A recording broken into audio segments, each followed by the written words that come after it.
Hey, all Dr. Paul here, and what I would like to do is show you all how to get your financial projections for your cleaning company in about 10 to 15 minutes. And in the financial projections, what I'm going to do is I'm going to walk you through this clean model. You can purchase this template right here on my website at the link below. But what I'm going to do is I'm just going to run you all right through the financial model, show you how easy it is to work. And by the time we're done, you're going to have your 12-month profit and loss statement. You're going to have your income statement for the next 5 years, pro forma income statement. I'm going to show you your break-even analysis, how you can figure out how many customers you need to service on a daily basis in order to break even. I'm also going to show you the budgeting feature, the business valuation feature, which is going to show you what the value of the cash flows is for the next, for the business, and they give you a valuation based on those cash flows. Let's jump right into it.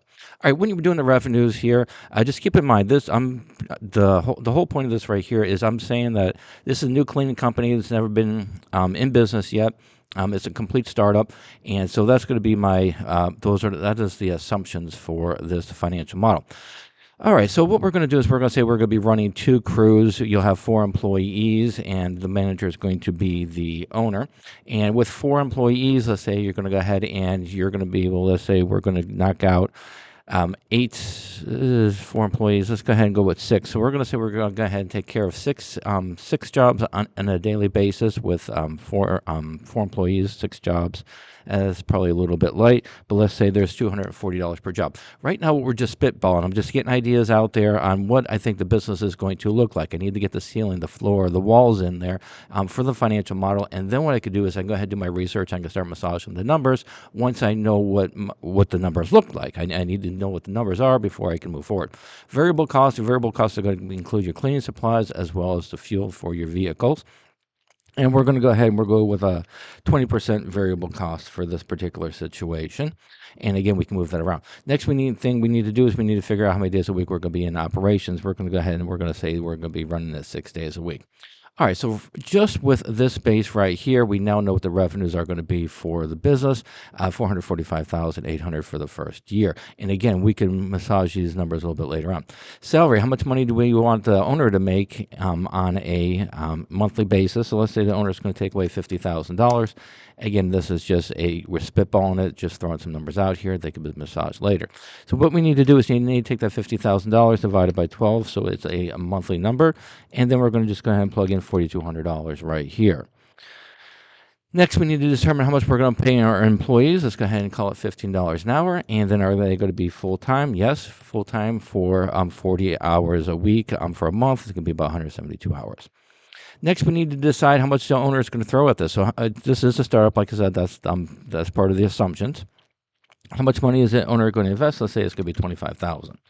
Next thing we need to do is we need the loan number right here is what's called a plug number. And that number we're going to use to make up whatever the startup costs are here, back out the equity investment, and that's what the loan is going to be. And so I'm going to go ahead and now do the startup costs. Just again, I have written a lot of business plans for cleaning companies, and this is just from my experience coming right off the top of my head. So build out purchase, let's go ahead and say you're going to have a home office, so we're not going to worry too much of a build out here. So let's call that $10,000. Working capital, you definitely need some money in the bank because you do have to wait for your check sometimes, especially when you do commercial cleaning. I've been there, done that, seen that. So we're going to go ahead and we're going to say you need $25,000 for working capital. Vehicle, let's go ahead and call that $75,000. We do need a couple of vehicles if we're going to have 2 crews running. Miscellaneous equipment, you're going to need your vacuums, your mops, and all the good stuff like that. So we're going to go ahead and call this $4,500. Inventory, we do need inventory. You're going to need your cleaning supplies, your trash bags, your not mop buckets, but your soap-free mop buckets. So we'll call this $6,500. Supplies, and supplies are going to be, typically your supplies are going to be your office supplies. We're going to call this $1,500 since we're saying this is a home office. Advertising. Definitely need to do advertising when you're a cleaning company. And this advertising section right here, this is for the startup. This is the advertising that we're going to be spending before you even open your doors, before you set your crew loose in your vehicles for their cleaning jobs. We need to let people know that you're in business. We need to let the commercial entities know. We need to contact some residents in your area if you're doing house cleaning for a residential basis. So let's call advertising $10,000. We do need to drop some money for that. Office equipment, you might need a few cell phones for each one of the employees. You might need a laptop, especially if you're doing a home office. We'll call this $7,500. Licenses, we'll call that 1,500 for. And the miscellaneous, this is just for anything that we're not thinking about. This is a catch-all. Well, you just never know what you're going to need for startup. You're going to miss costs. These are not going to cover all the costs. So let's go ahead and go with 4,500 for that. So we're looking here at $146,000 for startup. And the way that we're going to figure out the loan is we're going to take that 146. We're going to back out our 25,000 equity investment or investor or owner investment. And now we know we need $121,000 in order to get this party started. Next thing we need to do is we need to go ahead and take a look at our fixed costs. So for a cleaning company, for the most part, I've seen owners, they're always working out of their house. They've got a home office. Some of them, when they start getting bigger, they're going to go ahead and move into an established facility. But until then, as they say, we're that.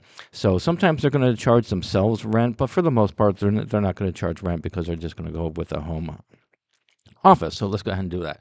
Utilities, you're going to have your smartphones. So let's go ahead and call that a $300 bill. Office expenses are going to be minimal, maybe $150. Insurance, you're going to have a little bit of insurance because you're going into people's houses, you're going into businesses, and there is liability that you need to make sure you're covered with. Accounting and legal, let's run $100 on that one. Advertising, to get this up and running, cleaning is a competitive industry. I mean, you've got a lot of large businesses in that industry, especially if you're a small startup. You've got some heavy lifting to do. So let's go ahead and call $1,500 a month for advertising. This is your catch-all, being an entrepreneur. I say this all the time. Being an entrepreneur is like Christmas every month. There's always surprises, and it's always going to cost you money. So let's go ahead and say $1,000 because you just never know what's going to happen in a cleaning business. Next is going to be a tax rate. Let's go ahead and go with 22% tax rate, just to throw it out there. For your sales growth rate, so for the growth rates, this is going to really depend on if you're just going to start up your cleaning business and you're going to run with 2 crews and you're going to keep it at 2 crews, then your growth rate is going to be something like 15%, maybe 10%, 5%. 5%, 5%, and 5%. However, if you're going to continue to add crews and you're going to expand into different areas, then your growth rates are going to be different. It might be something like 75% or 100%, 120%. So it really depends on what your strategy is for your business, for your cleaning business, as to how you're going to go ahead and do your growth rates. Cost of goods sold, you got inflation out there. You got to run with 4% right now, at least for right now. Salary growth, go with 3%. Labor growth, go with 3%. Advertising, again, it really depends on your strategy. If you want to grow and you want to expand, you want to add crews, and your advertising growth is going to be something like a 6%.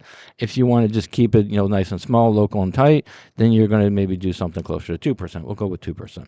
Office growth rate, we're going to run 2%. Utilities, we'll run at 2%.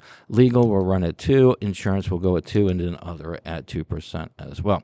All right, the last section right here we're going to be tackling is going to be the loan information. So as we cover right up here, for the startup cost, we identified what the loan's going to be. Now we need to go ahead and identify what the interest rate is. So we're going to run with 10% interest rate with a 10-year term. This gives us our payment of $1,599. All right, so based on this information right here, running 4 people, 2 crews with an owner, 5 people total, we've got revenues of $477,000 with a net profit of $109,000. And I say this in every one of my videos, and I tell this to every one of my clients, it's not worth it to an entrepreneur to get out of bed if your business is not going to generate a profit over $100,000. That's my bare minimum baseline, and our numbers right now are reaching that where we want it to be. So I'm going to call it a day with this right here, but let me show you what the results are from just 8 minutes of our financial projections. So right now what we have here is a nice little summary for the projections. We also have a profit and loss statement right here for the next 12 months, month 1 through month 3, quarter 1, month 4 through 6, quarter 2, and so on. Copy and paste that, put it into the Word doc for your business plan. You're ready to go. Here's your income statement for the next 5 years. Revenues $177,000, net of $109,000, and it continues to grow at the growth rates given. Here's my favorite part right here. This is your break-even analysis. This is going to tell you how much money you need to generate in order to break even. That number is $267,000. Really doesn't mean sugar to most people. What really means something is this number right here. Daily customers needed to be serviced in order to break even. Based on our calculations and our numbers, we need approximately 4 customers to be serviced every single day in order to break even, and that is 2 customers per crew based on our scenario, and we're basing it on 6. So if we hit total of 6 customers, which is 3 customers per crew, we're going to make our profits. If we just go ahead and we service 2 customers per crew, then we're going to break even. So there's not a lot of play here. You definitely need to make sure your people are scheduled in order to break even and make your profits.